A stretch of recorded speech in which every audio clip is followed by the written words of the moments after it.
ladies. Okay. Man. It's live. Hey. So, hey, family. Welcome to ABSW Metro DC chapter. I'm Christy Love, corresponding secretary for Association of Black Social Workers Metro DC chapter. Today, I have some amazing Black women social workers who are going to talk to us about our mental health, underserved communities, their challenges, their strengths, and strategies to help them manage during this time. Ladies, how are you all? Doing well. Good. How about you? I am doing well, thank you. And did y'all have a good day?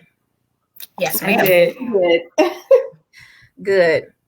So, family, if y'all don't mind, I'm going to tell you about our panelists today. And you can just wave when I say your name, Lashawn Leigh. She is a native Washingtonian and alumna of Howard University School of Social Work. Upon graduating in 2012, she served as a psychiatric social worker at PIW for over 2 years. She is currently the clinical social work coordinator at Girls on the Rise Empowerment Program, which is a mentoring program under the auspice of Christ Child Society DC chapter. Lashawn has served in the Washington Highlands community of Ward 8 DC for over 5 years, meeting the mental health needs of impoverished and underserved families. She also serves as a field instructor for BSW and MSW level interns from Howard, Catholic, Walden, Morgan State, and Coppin State University. Lashawn, thank you for joining us. Thank you for having me. Next, we have Ms. Shaquita Chapman. Shaquita, who is a visionary and community servant, currently working as a program coordinator for Christ Child Society, Girls on the Rise in Southeast DC. She earned her Bachelor of Science in Restaurant and Hospitality Management and Event Planning from the University of Alabama and a Master's of Social Work from the Howard University School of Social Work. All of us, y'all, Howard grads. Throughout her career, Shaquita has focused on creating innovative solutions to aid communities that suffer from systematic oppression. She is committed to serving the needs of underrepresented Black girls, making sure they are seen and not left behind. Shaquita is trained and experienced in group facilitation, trauma-focused and trauma-informed cognitive behavioral therapy, as well as family engagement. Shaquita often creates educational, cultural, and mental health experiences for Black social work professionals. Shaquita, thank you and welcome. Thank you for having me. And we also have Miss Chanel Banks. He is also an alumna of Howard University, the real HU, okay? Howard University, and has been working to help Black girls in Southeast DC overcome life obstacles. Chanel is dedicated to the advancement of Black communities who live in poverty. Chanel enjoys to travel and laugh as much as possible. Ladies, thank you. Thank you for joining us today. And again, y'all, all of us are HU alum. Yeah. Social work, and we just all have glasses on tonight. The added bonus. Definitely an added bonus. Again, today, May is Mental Health Awareness Month, and you are joining our Black Social Worker Speak Wednesday series.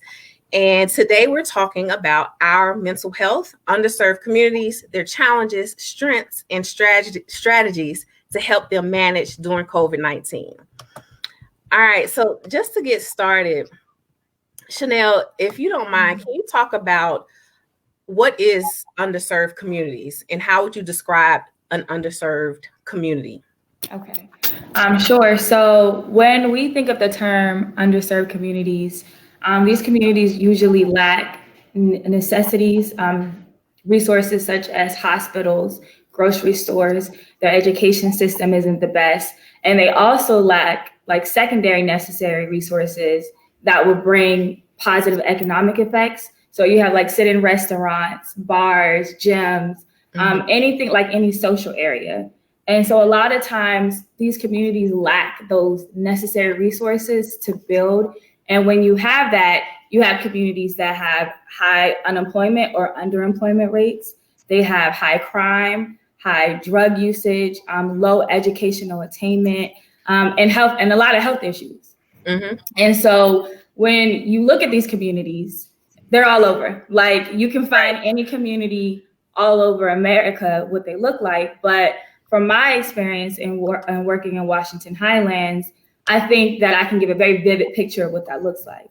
And so when I'm describing an underserved community, Washington Highlands is one of them. So when you go to Washington Highlands, that's in Southeast DC. Mm-hmm. There's one grocery store in Southeast DC. Right. And this is where everyone from Southeast kind of funnels in. You have one grocery store, you have one hospital. Mm-hmm. When I talk to the residents there, they actually do not like going to the hospital anywhere but there. UMC is what they say. They like that. 60% of the surrounding schools for DCPS are considered priority schools, meaning that they need intense support to help their students. And then 60% of their public charter schools are considered to fall highly short of high performance. So when you look at those things, you take that in, right? And you look at how those impact the citizens that are there. And then also with that, we talk about finances. Right. So I looked it up. There are 3 banks, but 2 of them are not within close distance. They're about a 20-minute drive. But there are 4 ACE Express cash and goes. And so these cash and goes take a percentage of their checks. They're not real bank accounts. And so oftentimes they're losing money that they're making. Mm-hmm. And to put this in perspective, I wanted to compare it to Ward 3, which is in DC, which is one of the highest, which is the highest income board in DC. Mm-hmm. So what I did from a local rec center at Washington Highlands compared to a local rec center in Ward 3. In Ward 3, there were 5 grocery stores next to that rec center. There's only 1 in Washington Highlands, like I said. And then also in Washington Highlands, within 1,000 feet, within 2 years, you had a total of 117 crimes. 46 of them were violent crimes, 7 of them were homicides, and 69 were property crimes. And Ward 3, within that 1,000 feet of that rec center, there were 0 crimes. 0 crimes in 2 years. Not a homicide, not a property crime, nothing. So when you think about that, what they're exposed to, the trauma that they're exposed to on a daily basis, it all comes in from them not being served properly. That was so much. That was a lot of good information. It's a couple of things that I do just want to ask about. One, did you all talk to your families, to your young girls about, or mainly the mothers, the parents, about filling out the 2020 census? We did. Well, I would say we did. Of course, COVID-19 kind of hit us blindside, so we never really had a chance to really delve into it. But it is something that it was being pushed in the community. You would see flyers up, you would see people coming in. So it is a conversation we were having, but once COVID-19 hit, it kind of put a dim in that. Right. And so is all of the things that Ms. Banks talked about is why filling out the census is so important. It affects 10 years of our life, which is why in Ward 7 and 8, we only have, and if we include Ward 7, it's probably 2, maybe 3 grocery stores. So she talked about the food desert. And for those that are tuning in, not from DC, we have 8 wards. Ward 7 and 8, unfortunately, are the wards that get the least amount of resources. We don't have the school resources, the health resources. And she's right. There's only 1 hospital in this area that don't address so many things. So they have to go to other hospitals. So that was some good information. Thanks for sharing all that. And I do hope when y'all are still talking to your girls to remind their mothers, you still have time to fill out the 2020 census online. So that's very important. So with that, do you believe that our families were prepared for COVID-19? Why or why not? I don't believe our families and underserved communities all over, but specifically Washington Highlands, were prepared. And it wasn't, they didn't have a choice to be prepared.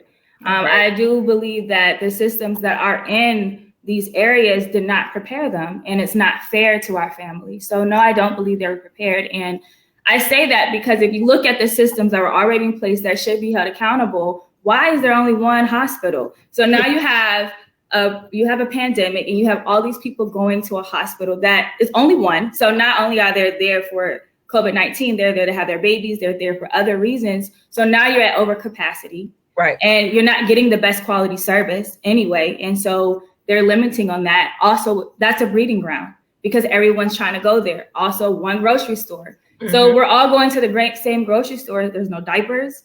There's no food. There's no resources that we need readily available because once they're restocked, you got a whole Southeast coming or a whole underserved community coming to one place, which is also another breeding ground for it to spread.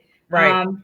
And then a lot of these people are essential workers. So they are still traveling every day to work. Right. Most of them are using public transportation. How often is public transportation being cleaned? We don't hear a lot of conversation about these are the steps that we're taking to clean Metro, to clean the bus.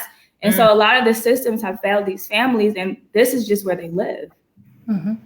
That's right. That's interesting. I never thought about the metros being clean. They never talk about how are people being protected when they get on. Right, exactly. Mm-hmm. So moving forward, I kind of have two with this. How have you all helped provide resources for the families that you serve in communities? And if somebody wanted to help prepare a community, our Black communities in the future, how can they help? What resources would help the community? Okay, so it doesn't have to be in the future. It could be things that we can still do right now. I know a lot of us that are tuning in, I'm sure we work within these communities. So I can say that a needs assessment has to be done because we're living in a completely different world right now. And the needs that our clients need or our community needed before COVID-19 is completely different now. And so often, a lot of times, underserved communities, people let them know what they need instead of asking. And so like, well, you're in a pandemic, you need tissue. And they're like, actually, I just need the Metro to run on time. And I need to make sure where to go to get tested. And so doing a needs assessment helps with that. And we did a needs assessment with our clients to figure out what is it that they need. We found out that some schools, when they were going home, they had to share a laptop, but you got 5 school-age students in one house. How can they share a laptop? So with that, we've been providing Chromebooks in a quick turnaround for our clients to make sure they're getting that care packages. We're asking parents, what is it that you need specifically, and let's find a way to give that to you. So I would say a needs assessment is definitely necessary, and start putting resources out there, getting information. A lot of parents don't know or a lot of these people in the community don't know what benefits they have. Like if you have health insurance or if you don't have health insurance, you're still entitled to get tested. A lot of them are still essential workers and they have the New Employment Act where you still get 10 weeks of FMLA paid. A lot of them didn't know that. Their companies aren't telling them this. And so we want to make sure that we are getting as much information that we can to give it to them. Okay. Ladies, do y'all want to chime in on any resources before we go to the next question about, y'all want to share any resources? I think Michelle covered it pretty well there. I have some things to say, but I think she covered it pretty well right there. Okay. All right. So thank you, Chanel, so much for that information and sharing those resources. Ms. Leigh, can you talk about the families that you serve and what you believe that they have lost during the quarantine? Yes, I can do that. So like Ms. Chanel, we work in Ward 8 DC. So we work in the Washington Highlands community, which is actually one of the most dangerous communities, not only in the area, but in the country to work in. So our families, prior to COVID-19, our families have experienced a lot. They navigate through a lot of trauma. There's community violence. There is domestic violence. There is abuse and neglect issues in our communities. There have been, children that are not safe inside of their communities, just basically doing a walk home from the center where we are to going right up the street there could be a shooting. Right. And they don't know that whether or not that is a family member. There have been times when they have had family members be murdered or killed violently, or had violent attacks happen to family members multiple times.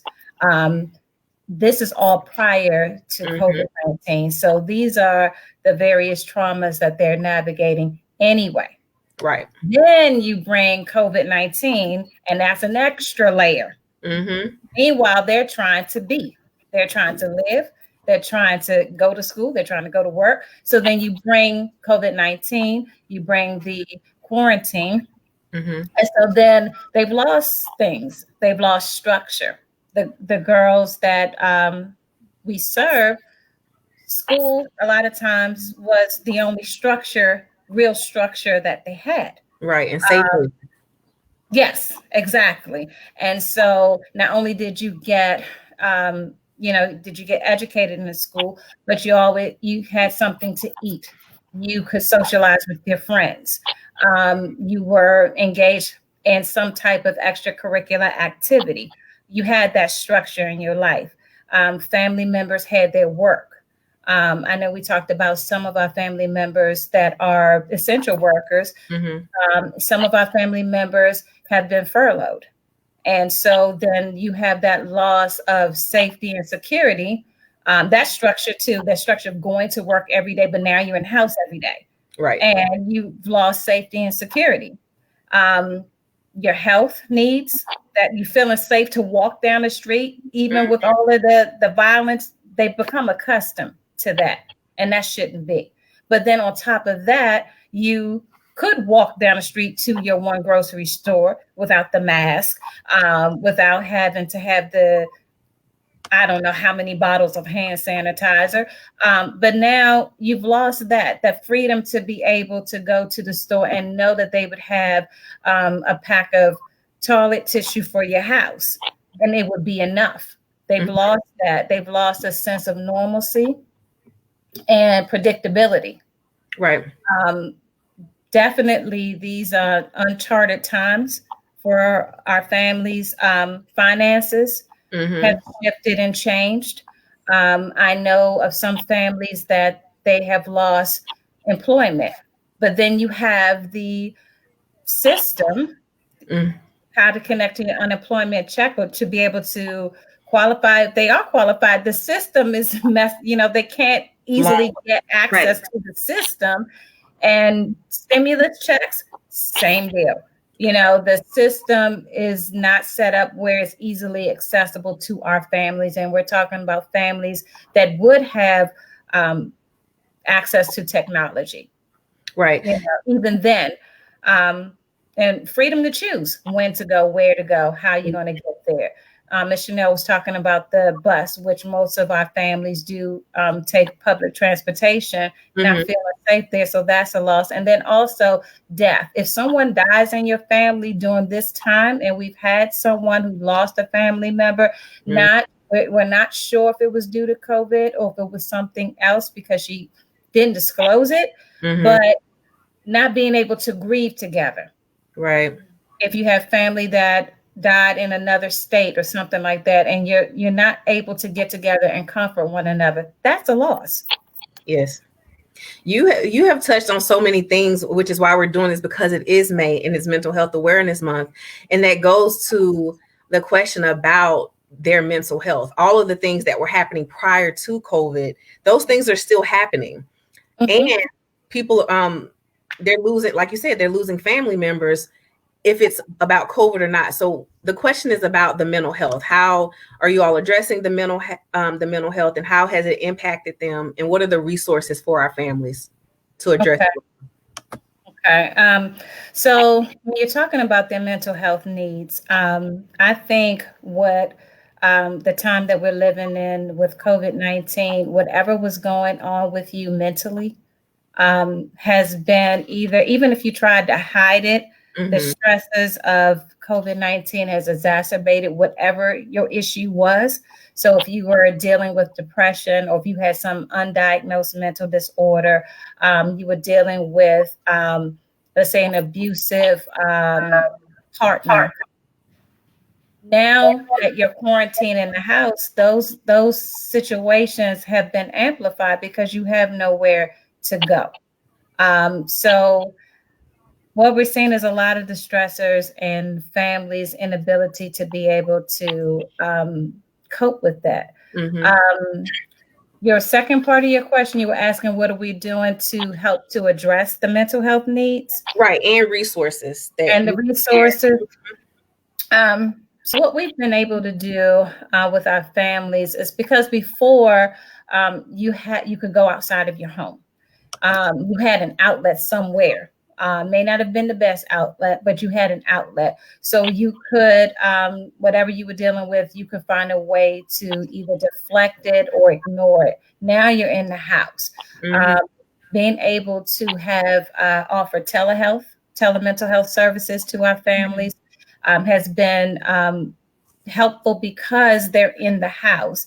Now you have nowhere really that you can go. And now, because your issue has been amplified, now you feel ready that you have to talk about it. You have to deal with it or explode.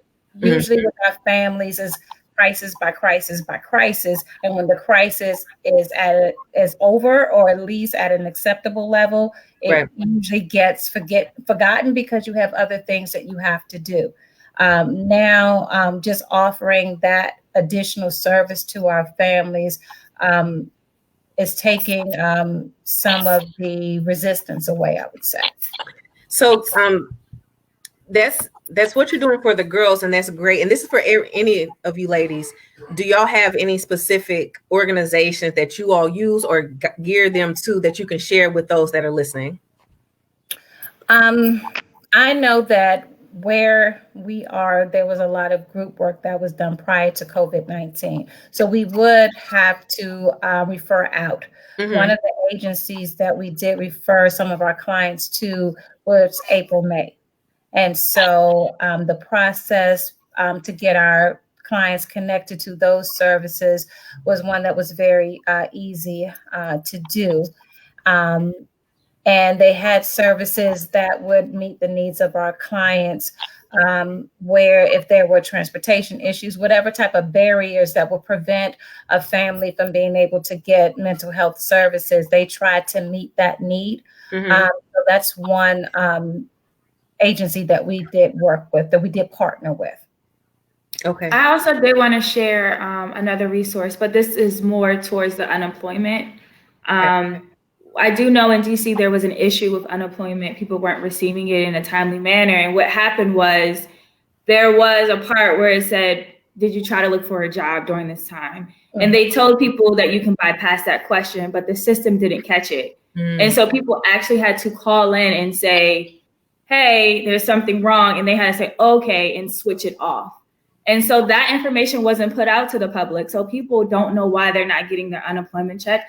A lot of times, people in these communities do not know how to advocate for themselves. And so we have to make sure that we're getting that information out there. So I know that is something that has been an issue for DC unemployment. If you are working with clients, you can help them call and make sure that that problem has been switched over. Right. Also, just knowing that so many people were filing for unemployment. The wait was long. You couldn't access it through your phone. If you had to have a laptop, and then those that had Androids, you still had to, if you didn't know that you could use Android, you didn't know. But I do encourage families, or for us to share with families, to pay attention to Mariel Bowser's lives. Like she always shares some information. She gives updates. And I did want to throw out Community of Hope has a hotline for behavioral health. So if you call, I don't have the number, but if you call Community of Hope. And I also wanted to share a resource that the Baltimore chapter, Legacy chapter, created. It's called blackcommunityresource.com. And it's a lot of information for across the country, but I do believe some DC resources are there. And then just pause a little bit just to say hello again to those that are watching. Thank you so much for joining us. If you have a question or comment, go ahead and do that. We're here to respond. So if you have a question, you can go ahead and do that. And Lashawn, I'm still with you because I had a question you touched on the mental health. What about the spiritual and physical effects, or how has that impacted our Black families? I think COVID-19 has definitely had an impact on all three. Mentally, just being able to cope with the changes that have been happening in the homes, where you have to be in your home 24/7 with your family members, whatever that family dynamic looked like prior to COVID-19, just being in the house. You can't go anywhere. The restrictions that are set in place definitely having an impact on our families. Physically, any underlying issues that maybe you're dealing with or you haven't dealt with, and now this virus is coming, and whatever you had going on with you, it can attack and impact you in that way. Mm-hmm. In the black families and in the Black community, we don't take care of our physical health. Lack of health insurance or adequate health insurance, lack of access to equal health care services, good hospitals, good doctors that are right within your community. That's not possible for our families. It's not equal. The access to healthcare is just not equal in the underserved communities, in my experience. And as far as a spiritual impact, I think that spirituality has always been a very strong part of the Black experience in the Black community. And from the families that I am working with, having that faith is actually giving them hope. So that is helping them to hold on and to see past COVID-19. Thank you for that. Can all of y'all just maybe share some self-care tips for, and although we're talking about the families that we serve, we do have people that are watching that serve the same community. So can each of you talk about self-care tips at home and some fun tips for families to do together? Sure. I can talk a little bit about that. So I focus a lot on kids, children, Black girls. Some tips that families, parents, or caretakers can do with their children can be do some arts and crafts, even if you may not have the needed tools there. Use what you have, whether that's just a pen and some paper, doodle that thing out, where you're still spending some time with them, whether that may be watching some TV shows together, whether that may be cooking together, allowing them to be in there, even in those spaces that you may not allow them to be at, because now this is a time, because even if you're in a house, usually 9 times out of 10, everyone's just already in their own room or in their own room. Everyone's not going to congregate together, but this is a time to where you can maybe have some more together, have something just to do with that. But as far as tips for just some parents, it's just, getting those feelings out. Because I always just tell the girls, we just been learning about our feelings. And then if you keep those feelings and those emotions, those things will make you sick. So making sure that you have a supportive outlet, whether even if it's just parents or the kids, have a journal, write those thoughts and feelings out. Talk to your friends, having someone that you can trust. But also their self-care tips can even be having an organization like Girls on the Rise, where you can be able to have a staff member who is there for you, who can help you with trying to navigate your feelings and emotions just during this time. So those are little some. Gotcha. Chanel or Lashawn, do y'all want to share any self-care tips? I think I would say to parents, give yourself some grace, because really I think there's been a lot that has been put on our families because our children are in the home and, mom and dad are being called upon to, now you have to, be a teacher. And, there's levels to that. Right. I'm just thankful that my children are not school aged anymore. I don't know if I can handle it. And if I know that I can't handle it, I can only imagine being in a household that you have school age children and you have multiple children, and giving yourself some time to every day, even if it's a few minutes, something every day that you do for yourself. If it's 5 minutes, 10 minutes that you can take a shower, or you can listen to some music, or you can read a book, or Right. you can spend some time watching your favorite TV show or having a conversation, stepping away from the news. Too much of that can potentially take you down a very dark place. So being able to allow yourself to know that you are enough to take a break and to take it easy on yourself, and that you're not perfect. And please don't compare yourself to anybody else. Don't do You it. are you, and and that's it. Give yourself some time to step back. I do love using this opportunity to have those being intentional about your get-togethers with your families, whether if you have access to Zoom, whether you're at the kitchen table, whether you're sitting in the living room playing a game, or just talking to each other, being with one another. I think this is a good opportunity to be able to do that.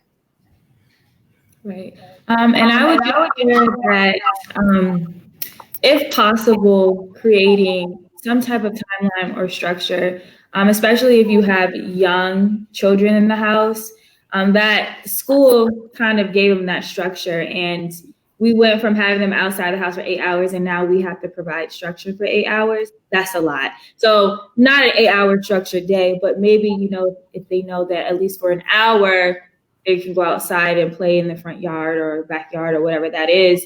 Giving some structure to it kind of helps calm the chaos, because it is chaos. And a lot of people from these communities are still working, so they are still going out into the world. And so really taking time to take care of yourself, making sure that you have access to soap or whatever it is, even if that means reaching out to different organizations to get that, especially if you're still working, because we want to make sure that you're also being healthy in that time. Thank you for that. Now we're definitely going to get to you. But we do have a question from Ashley. She asked, has there been an increase in unity between individuals within the underserved communities? And anybody can answer that. Yeah. Okay. Okay, go ahead, Mr. Sean. An increase in unity between individuals within the underserved community. What I will say, my experience,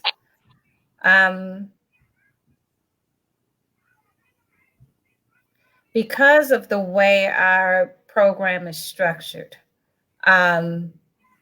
because it's virtual, the difference that I've seen is an increase in unity. We're not getting the bickering, let's say, that we were getting before. So I would say, as far as the groups that we're having with the girls, and I'm talking about the girls, I'm not talking about the parents right now. There would be so much just like, why does she have this? Why don't I have this? Why don't, this and this? It's just so much backbiting. And I would say, because they don't have that space, they come online every day.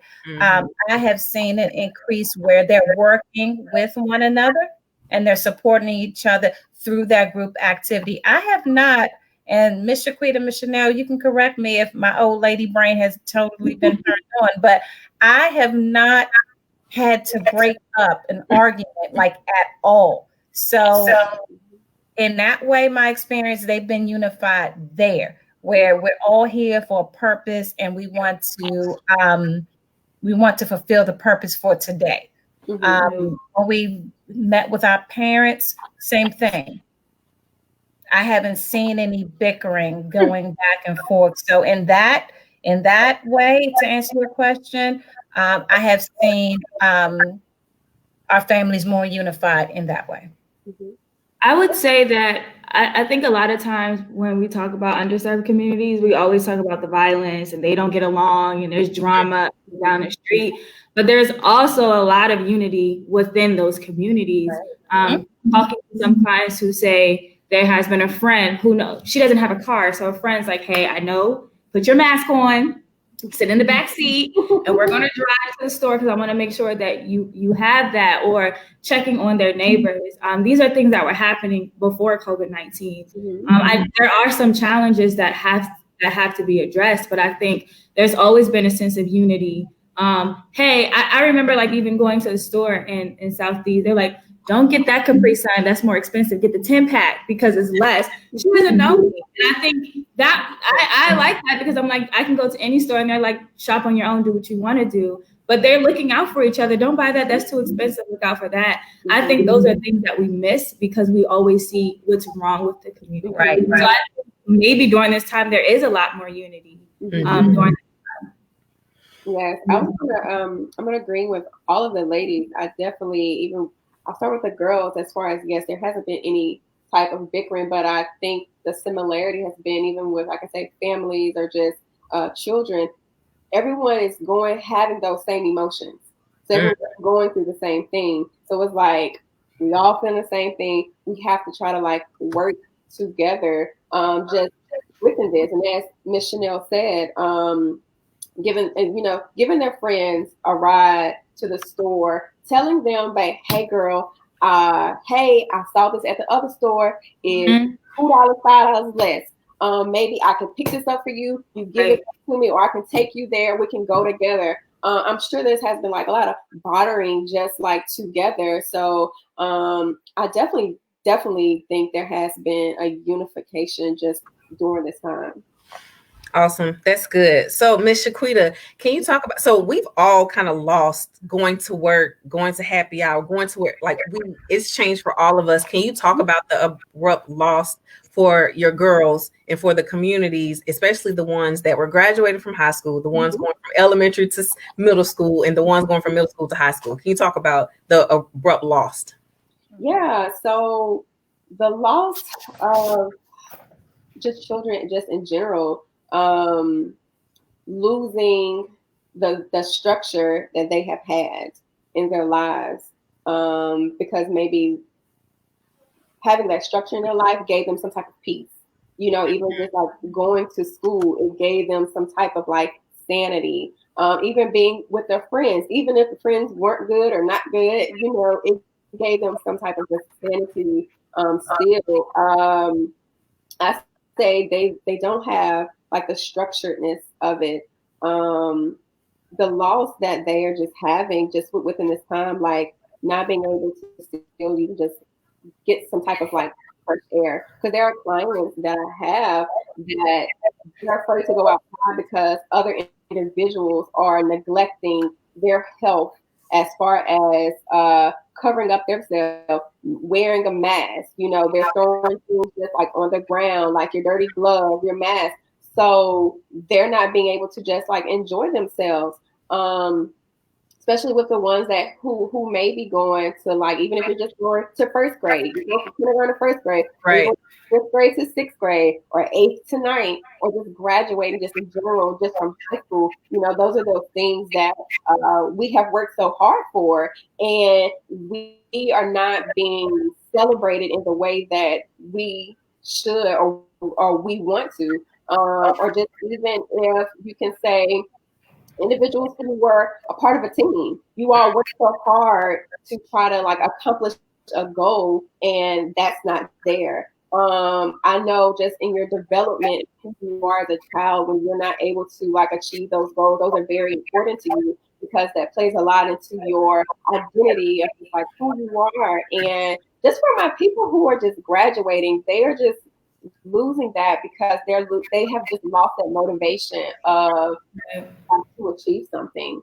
You know, they've just been put kind of just like on the back burner. Like I've worked all of these 4 years, especially the individuals who are in those underserved communities.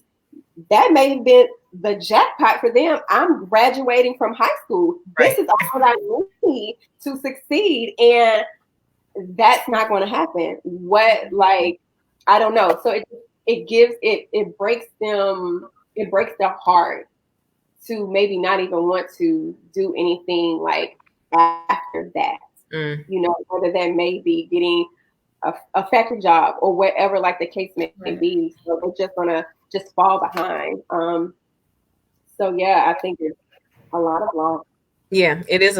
We're all experiencing it, but I do somewhat feel bad for especially ones graduating, missing that opportunity to walk across the stage, especially like you're saying for the families in our communities where they may have been the first one to graduate from high school. And so that experience, that one day experience, is kind of difficult. And so just to welcome people that are just coming in, today we're talking about our mental health, underserved communities, their challenges, strengths, and strategies to help them manage during COVID-19. Ms. Sheila, can you talk about, so one, social media, right? Social media was already like taking over the lives of young people, millennials, but now it's really all of our lives. We have Zoom, we have virtual classrooms, virtual happy hours, all those things. But for the kids, especially, and really for Black kids, for Black children, now that all they have is social media, how is that impacting their social development? How do you think it's impacting their social development? Well, I think that social media is impacting or having an effect on their social development. Number one is like their communication skills. They're not having the time to be able to actually just have a conversation with people, because if that was already something that they were having an issue with already, well, they texting already, or even getting you to even just have a conversation with them, all of that has been like completely just taken away. So that's definitely been something, or even just their choice or just their freedom of, you know, at least, you know, I can have some time like off of social media because I have to be in school, or I have to do this, or I have to do that. But a lot of your time is just consumed with just being on Zoom or being on Instagram or whatever, like Google Classroom. So I'm sure it's definitely messing with some type of cognitive things that are just going on, because I know that if I'm spending a lot of time on social media, just on the internet, the impact that it has on me, definitely with them, like having that fatigue or that tiredness or restlessness, you know, just a lot of those things are just going on with them. So it's definitely impacting how they're just going to come out of this. So this is kind of, if we do go back to, like, if children go back to, or students go back to school, just kind of, can you say more about how do you think that's going to impact their education, like not having to actually type a whole paper, or being social, like social skills? Like, how do we help our girls in underserved communities with social skills, life skills, when we can go back to normal? So how can we help them as far as like with their social skills? Taking that time with them now to, one, be patient with them if you're working with them, having them as far as like social skills, having them to help you, whether that may be in the kitchen of things, or learning how to do this. Or I can say with our girls, we try to just during the week with them, give them the necessary just tools or steps that they can take, whether that may be going through your emotions, whether that still may be reading a book with you and you trying to tell me, hey, what did I just read? So we can still work on your comprehension skills. That what I read to you could you understand it with me just talking to you without you just maybe just reading it? Giving them another source of ways to just be creative in things, like being able to see things they may have and you not know that you can make that into some type of like trinket, because you never know, because you want to be able to get them to have that type of thing, like that type of like mindset that I can take something and I can try to make it work. You know, I can turn it into something. So I hope that answered like your question. No, yeah, it definitely did. On that, did Chanel or Miss Lashawn, did y'all want to chime in on like the social skills, the development, how it's going to impact, and especially when they go back to school? What do you think that impact looks like, or how can we help them? Sure. I think that looking at it from like I guess a community perspective or a system perspective, they're now, once they're on social media, now they're being exposed to a lot more stuff. Like they have access to it because you're not at school where they take your phone away for 8 hours. And if you're on Instagram, there's no, hey, are you 18 to go to quarantine radio? Like that's not happening. You can join in, and kids are going to be kids. So they're going to look at things that they're not supposed to anyway. And I think a lot of time that exposes them to a lot of dangerous things. And so what happens with that is their mind is warped to believe that this, which is fake, is reality. Like I can argue here and go back to school and argue, which was something that we were up against anyway before COVID-19. So I think with some tips with managing that is understanding that this was already a vulnerable, difficult population before COVID-19. It's definitely about to be that once we go back, because they have another form of trauma. What if their teacher never checked up on them in COVID-19? What if no one from the school act like they cared? Or what if their relationship with school changed? And so now they have to go back, or I got held back and this is my second time being held back. I'm over it. So many dynamics are changing for them. And so just giving them grace to express their trauma, because it's going to be a lot, but also understanding that we have trauma as well. Like we're all in a crisis. Right. We're all trying to figure out what the next day looks like. And so we have to be really self-aware of what it looks like. It's like, I need to take 2 days off before I go back, or whatever that looks like, making sure we're self-aware, because we have to participate and help these people in this community make sure that they're getting what they need. Shaquita, so everything y'all are saying is kind of answering like all of the questions in the conversation that we're having. But do you believe that COVID-19 will have long-lasting impact on the Black underserved child and their well-being? And so if you believe that, can you talk about that? Yes. I do believe that COVID-19 will have lasting just impact on them as children and as their well-being. Number one, just being like education, because that's the thing where they spend most of their time. And just with education, it's going to just be a difficulty of how they intake information. I don't know how that is going to be, but you abruptly went from being in person and then now spending all this time online, and me trying to like help myself understand whatever it is that I need to learn. But just even so, just with the education system, what the resources that the education system like may not be giving to those schools. Like you're just going to be still just like left behind. Like Ms. Chanel stated earlier, just say, hey, if I was already failing last year and I'm back in this grade again, and right now I'm failing again, I'm going to end up being way back behind. So that's going to make me feel like I don't have just any grit to try to even just finish what I have even started.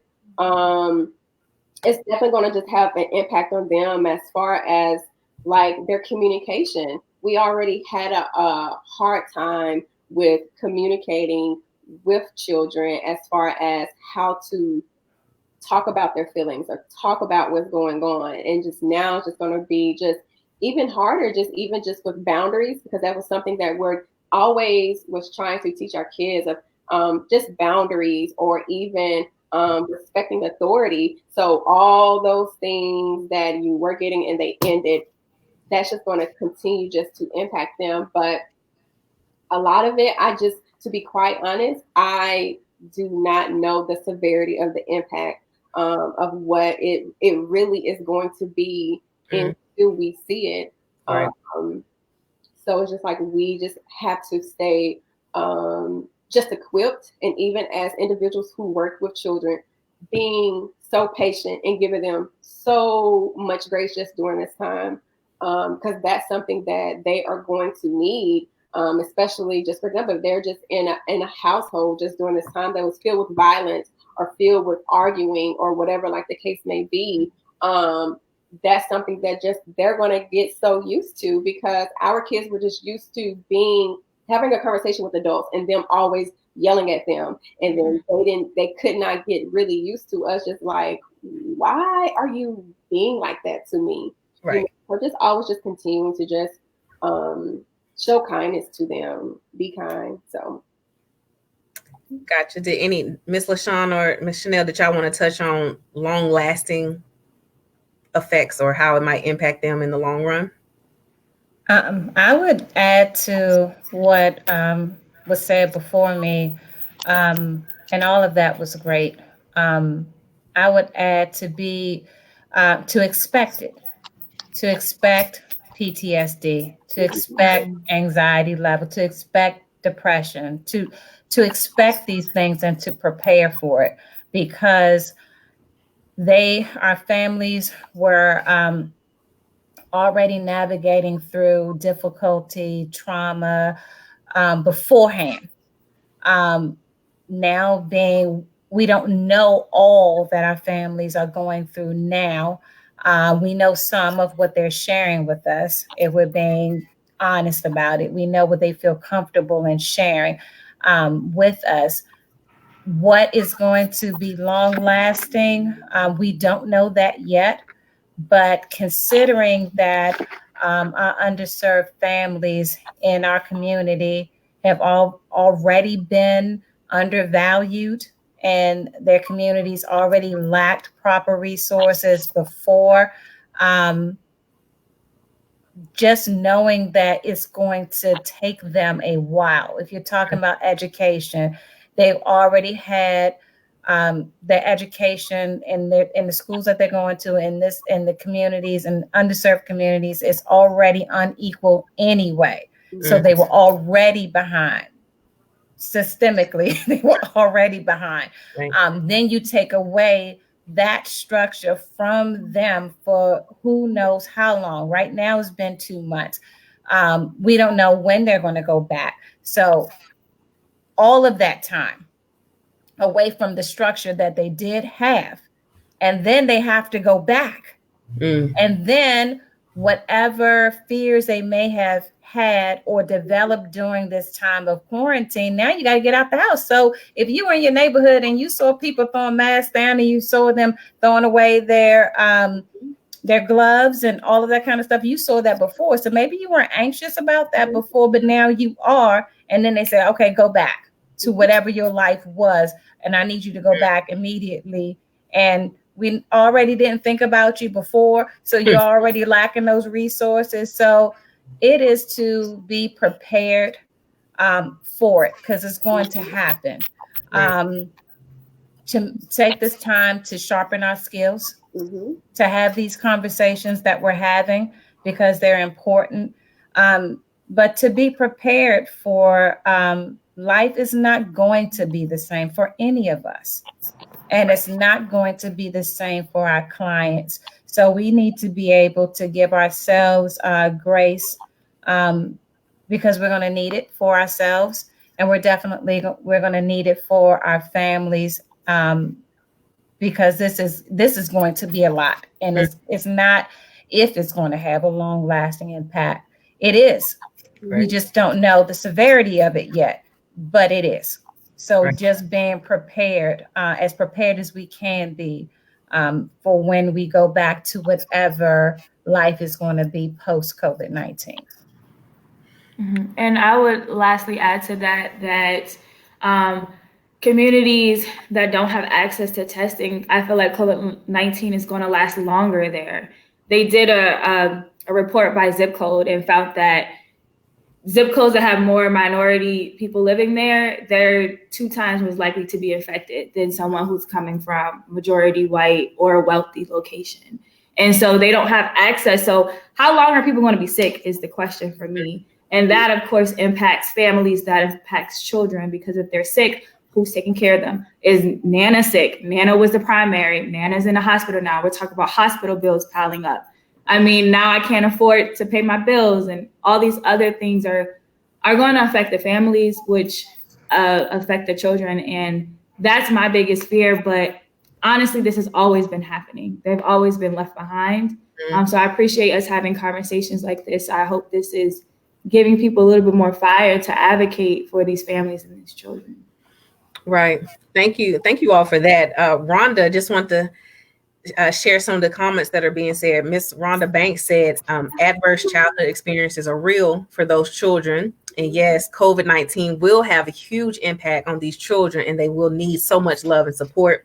Mm-hmm. Something else she was saying the exact same thing, that you ladies, especially working with our young Black girls, will need support and resources for yourself. Mm-hmm. So make sure you're also practicing self-care and going to your therapist or counselor or whatever you're doing to help manage your self-care. Mm-hmm. So Valeria Carter asked, what can Black professionals do to support families and children? And we may have already talked about it, but just going about what can we do to support those families even more? And then I have another one after that. So if y'all want to answer, what can professionals do to support Black families? Okay. Who wants to go? I feel like we're playing double dutch. Who's going to jump in? I can speak as far as the Black professions, what the Black professions do to support the children. As always, as we said before, just validating their feelings. Mm-hmm. Validate how they feel, let them know what they're feeling is perfectly fine and it's true, but also working it out with them. Maybe not just asking, how are you feeling? And they give you an answer. Be a little bit more elaborate with it. Give them some words so they can really try to get in touch with how they're feeling. But also helping, I guess, then too, professions can help families with creating like a structure. Children need structure during this time. They also need some structure during this time, because that's something that they lost just during this time. So that's just my little piece, just a little bit. Yeah. I would say Black professions, we're across every profession. So we're not just social workers. We're not everyone. And if you are a social worker, not every social worker is working with families and children. Mm-hmm. So I would say extend your network. And a lot of people think helping is monetary or you have to physically be with that family. Find an organization that's already doing the work. Mm-hmm. And give them if you call them, say, hey, what do you need? Do you need me to volunteer? Do you need me to help feed? Do you need me to help pack? I think if we're in the social work profession, even if we're doing this, if we could tell people to just ask the organizations that are already there, what is it that they need from Black professionals and Black professions to kind of help the Black community? I think that is the support families need, because we're not all trained to work with families, and sometimes it's too hard. And so just giving that support to the organizations that already exist and the agencies would be really beneficial. And I would like to add being culturally sensitive, mm-hmm. No matter,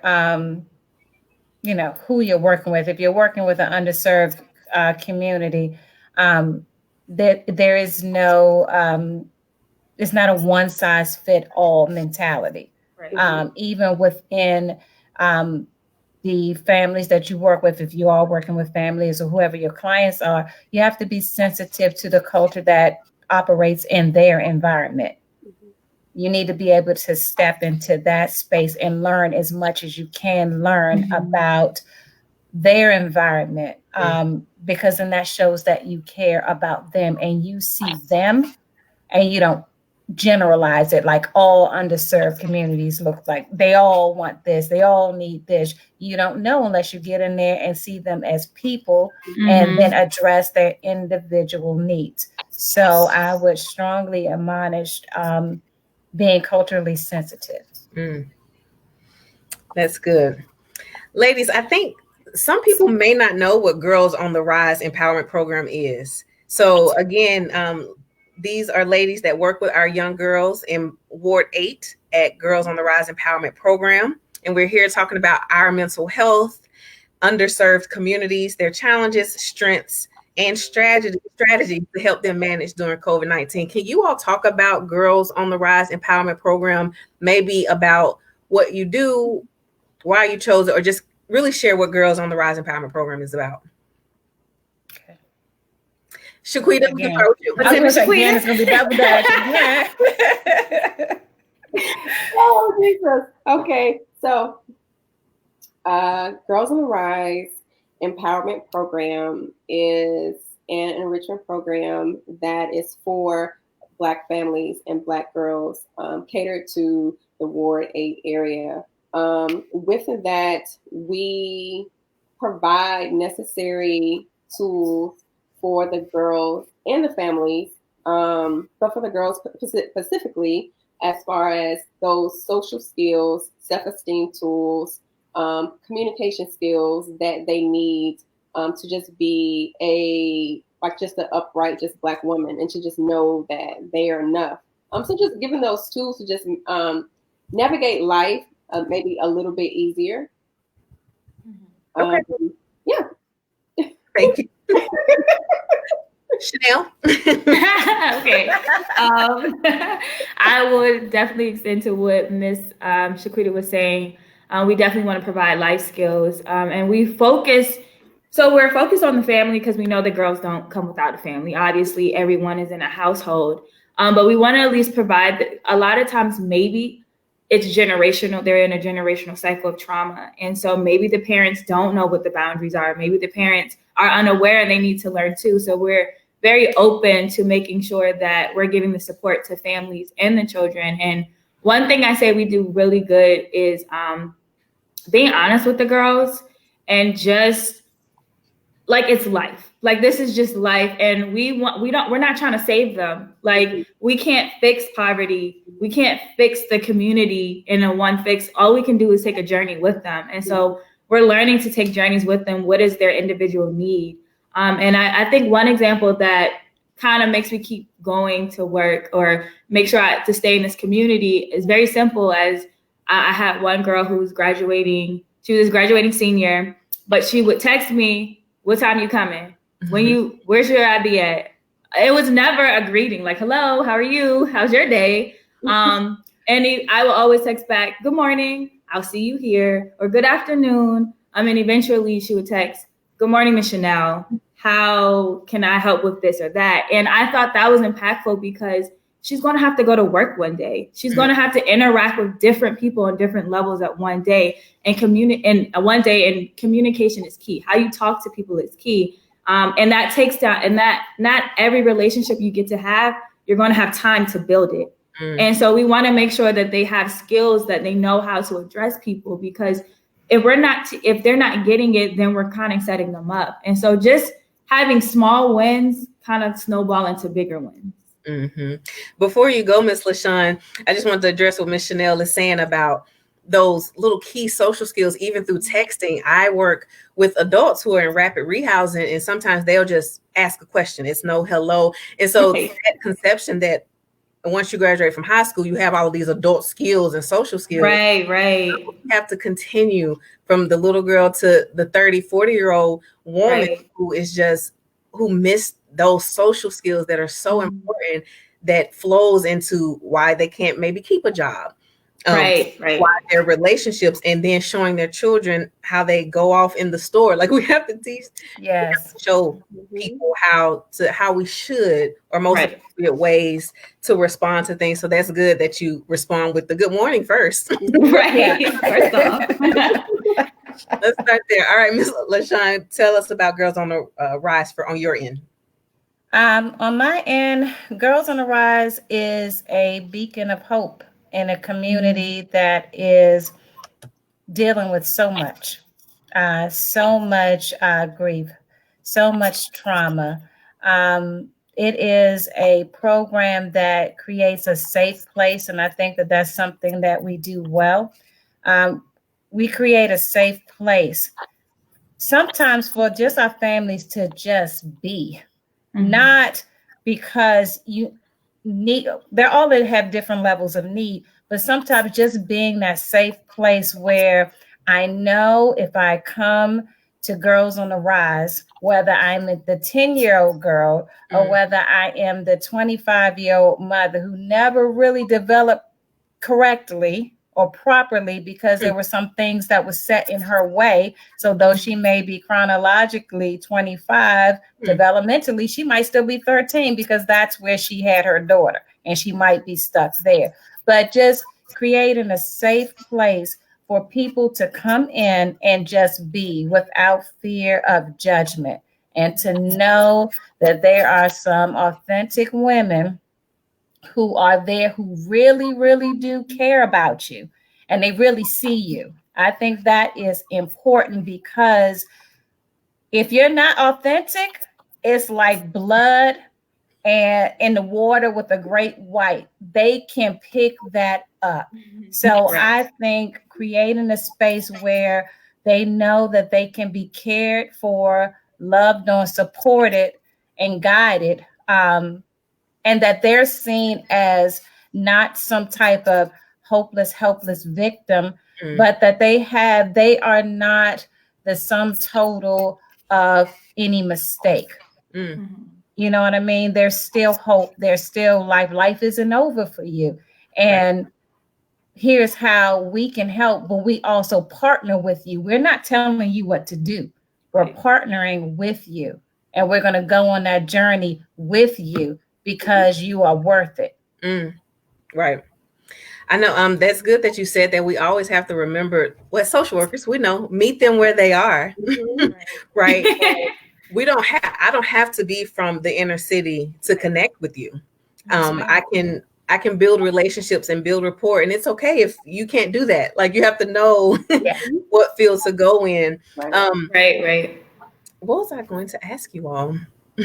So we talked a lot about overall, like, you know who you're working with. We know the negative sides, like the trauma, the domestic violence, and all those things. And I think early on, Ms. Chanel may have touched on it, but let's share some positive strengths that the Black family has. And it's my favorite. Our Black girls can talk about the strengths. And Chanel, go first. Okay. I would say determination is something that I see. It looks different for every individual. And so some wins are big, some wins are small. But Black families show up. Like they show up, like maybe mom and dad aren't getting along, but they're going to get along today, and they show up, or they say, I'm not going because so-and-so's going. There's just a level of respect that I see that flows within our agency. But outside of that, I feel like Black communities are determined. I mean, there's always an obstacle, and that we're still going. We still want something for ourselves. And there are some people that it's going to be harder to reach, but I do think those who want it, they're resilient. And I see resilience every day in this community. I'm still trying to make it somewhere. So I think that's the strength, just being able to get up every day and feel like I still have purpose, or I'm looking for my purpose. So that's one thing I would say is the strength of Black families. Thank you. Jump in. Whoever. I'm like this. Right? I would say that one of the best things that I've learned by working with our families is that the village is strong. Mhm. Very strong. I know that we get a lot of negative stories about, let's say, for instance, Black fathers not being present in the lives of their children. I can honestly say that they are, whether they're with mom or not, it doesn't matter. Their children are important and they play very important roles in the lives of their daughters. And you see that. And it's really a blessing to be able to see that. Another strength, because they watch out. Everybody watches out for everybody.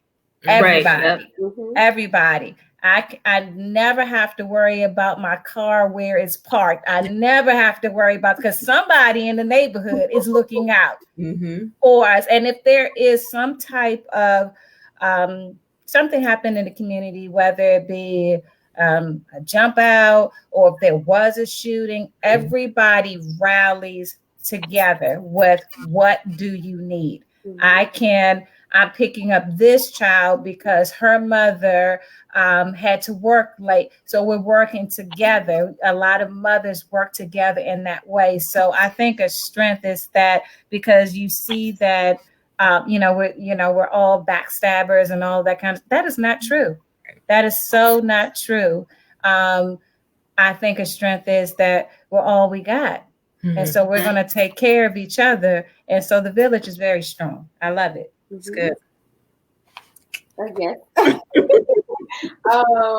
So a strength. So I'm going to go with the children, and I'm going to use those same strengths that Ms. Chanel and Ms. Lashawn said, as far as like resiliency and determination.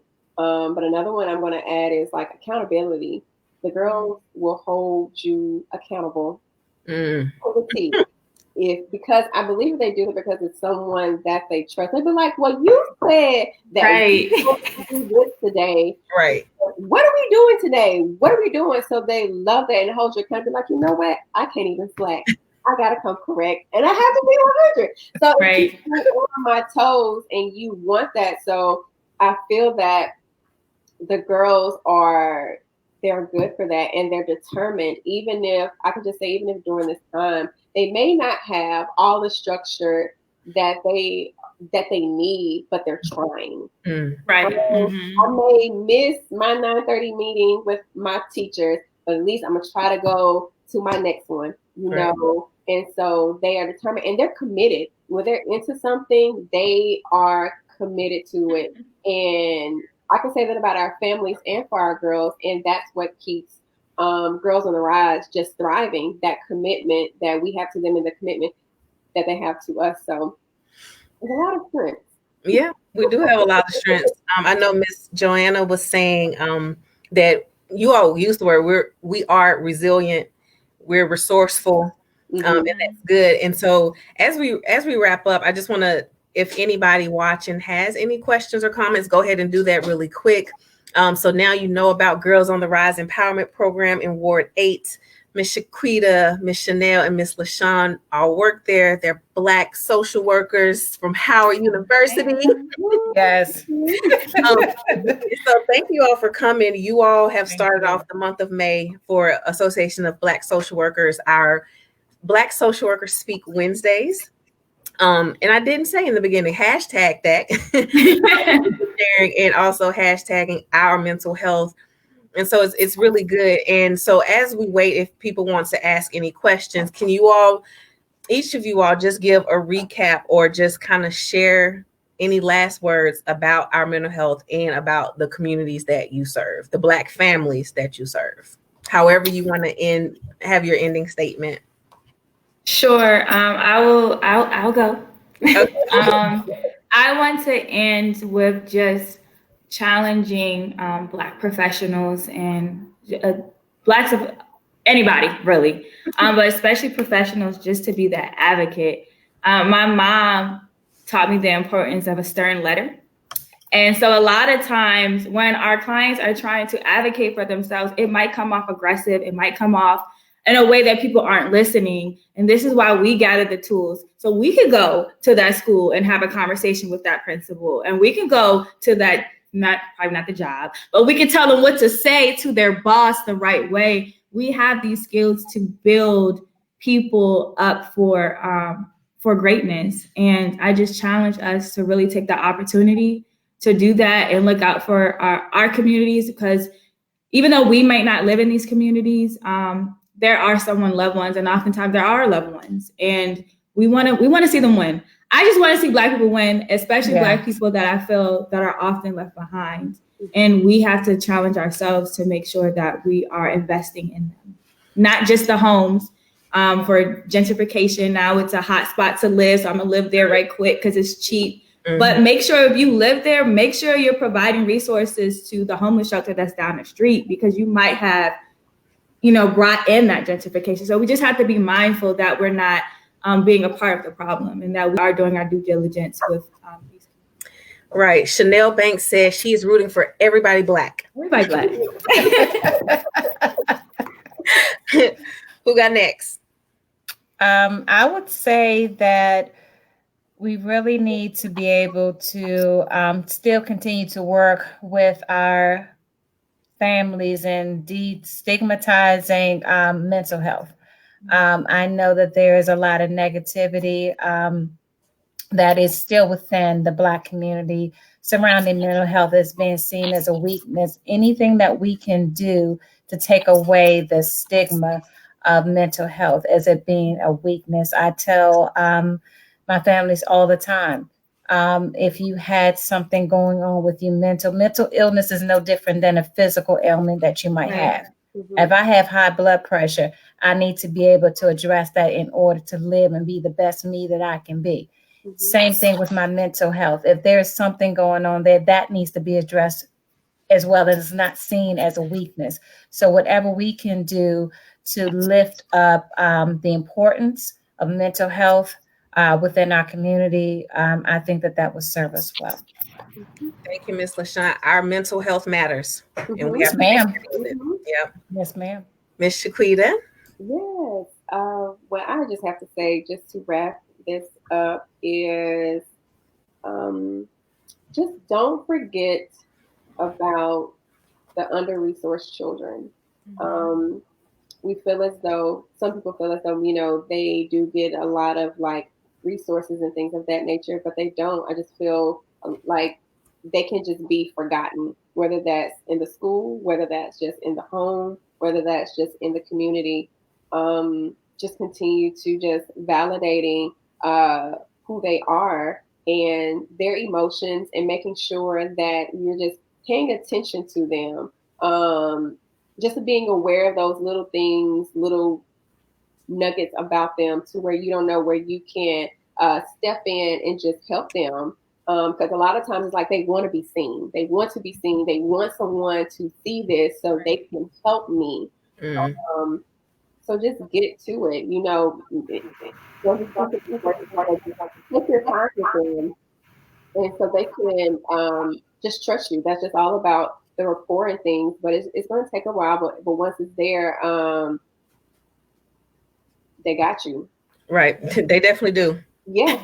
So just don't forget about them. Yeah.